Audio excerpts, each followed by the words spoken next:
One of my friends, she's young, she's quite young, 17, 18 years old. उनकी एक थी आज, I met her somewhere in Rishikesh some 5-6 years back. She had a very, I don't know, it looked like a serendipity. She lost her brother, then she next year lost another Mausi's beta. Like this, she lost her mami, then she lost her Mausi. In the last 10 years, she told me today, please ask this from Acharya ji. She has lost around 7 to 8 of her familial lines. Like people, you know, all brothers and all Mausis eradicated from the face of earth.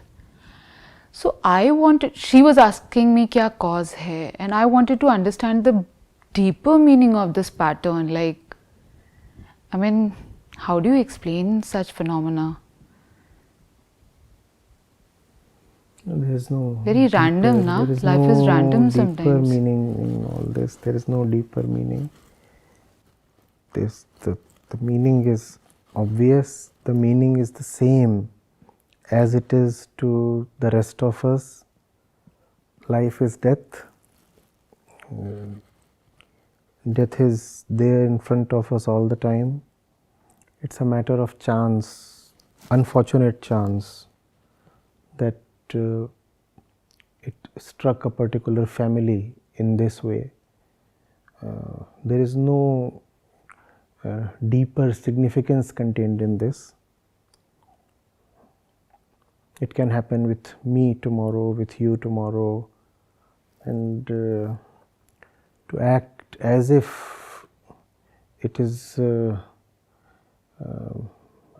especially vile kind of misfortune is to be naive. The sword is hanging over everybody's head. It can fall here or there. Nobody is conspiring against anybody, and nobody has been blessed with special fortune. With random chance, it falls here, it falls there. I'm not talking of cases in which, let's say, the family atmosphere is so toxic that it compels a couple of members to commit suicide. I'm not talking of such cases. It was very accidental, actually. In her case, it was very accidental. I'm talking of accidental deaths. Accidental deaths are exactly that, accidents.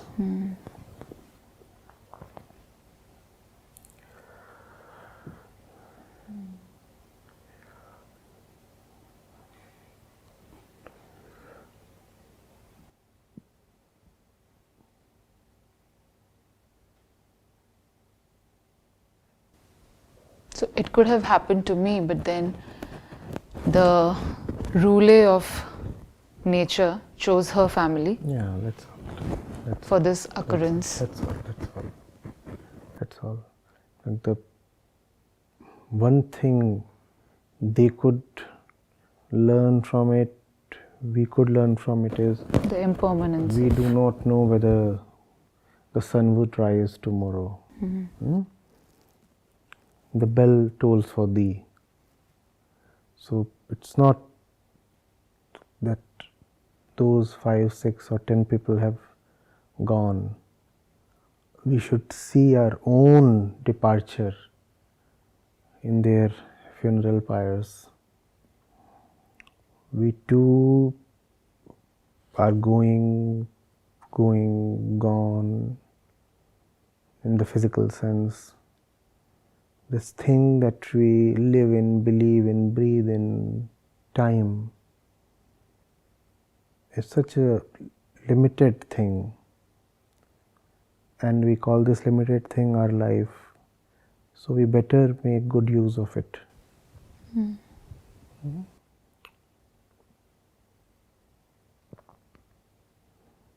fact, it's also obvious, no? Firstly, we live for a limited duration. Secondly, we do not know even what that limited duration is. What is certain is nobody is going to live for 240 years. You're Nobody's going going to get out alive. Nobody is going to get out alive, and nobody is going to live even 200 years. You're going to live for 60, 70, 90 years maybe. And even that is uncertain. The whip can be cracked any day. So that should make things glaringly obvious to us. Yeah? Don't waste time. Don't waste time. Firstly, you have little of it. Secondly, you do not know how little. Yeah.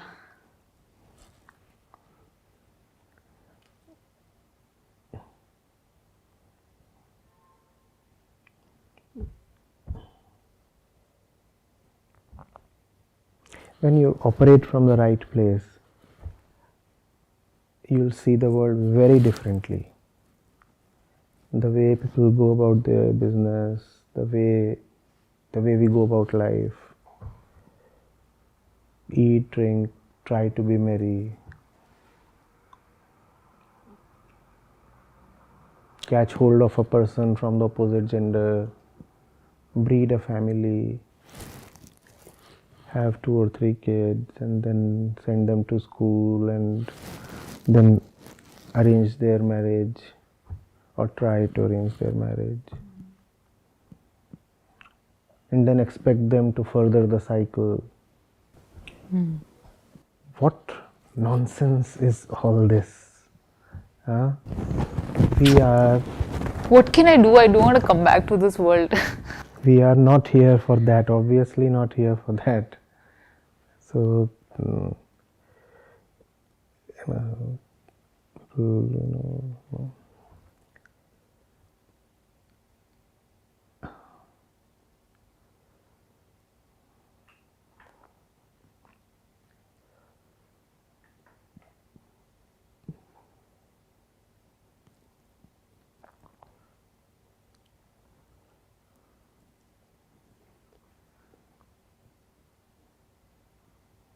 away from suffering, there is duty, there is responsibility.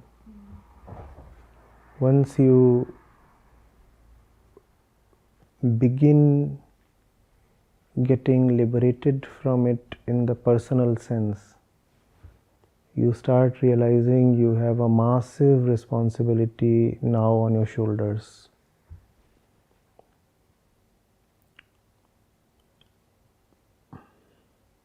It's not as if you realize that all this is just Maya and falseness, and therefore you escape away to your own blissful and joyful solitude. That's not going to happen. Once you see this for what it is, once you know you have zero or close to zero personal stakes left here, you find that a very onerous duty called dharma is being entrusted to you. And that is to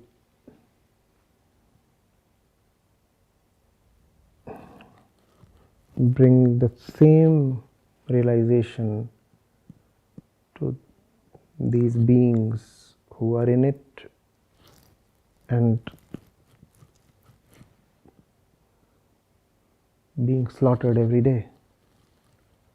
I'm not talking just of animals. I'm talking of every person who goes to his office every day, every person who attends to his business every day, the man, the woman, the doctor, the patient, the housewife, the kids.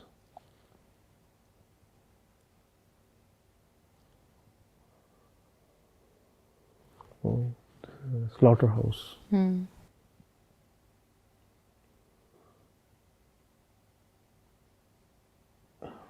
you cannot evade that responsibility. You have to bring others out. And that alone is some kind of liberation from suffering. So if you suffer, you do not need joy or bliss, or you need duty. Duty not in the social or institutional sense. You understand the duty I'm talking of? Duty of the larger cause, the ultimate cause, I guess. Duty of the only cause, the only cause. And only that helps others, only that takes you away from your personal confinement. It's like the password out of your personal prison. Nice. You are in your cell, and It's very tweetable. the way out is duty, and Dharma, duty. dharma. So that allows you to unlock the door which otherwise is unbreakable.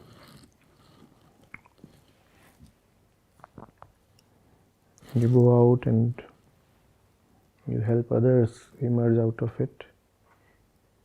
And as long as you are helping others, as long as the intention is to not retreat to the cell to enjoy all the physical benefits one gets in the cell, you will maintain your freedom. But outside there is insecurity and tiredness as well. They can make you want to retreat to the comforts of the cell. And I call it the cold cage. but it's a very welcoming cage. So one wants to go back because the tendency to retreat to the cell is contained in every cell of the body. These are called cells for some reason. Cell in the sense of the prison cell. So we are carrying so many cells in the body itself. The memory of servitude, right? Exactly. So they want you to get back to the cell, and there is, I said, you are battered outside. It's not easy. It's not easy just tolerating your own freedom. And it's not easy for others to tolerate that someone is pushing them towards freedom. You don't want to tolerate your own freedom. They want to tolerate being pushed to freedom. So there is a lot of incentive to yield to yourselves. And but as long as you continue with the duty, you will remain free of suffering. The day something takes precedence over duty, suffering would return. So there are no formulae or mantras, but if there could be any or one, this probably would be that. Choose the right duty, the right battle, the right cause, and be absolutely committed to it. Think not of victory. Think just of perseverance. You are not here to win. You are here to not to quit. Just continue without even having any goal in sight. Because the battle is endless. Goal is always limited. continue without any hope of victory or any final target in the vision. Just continue till you end.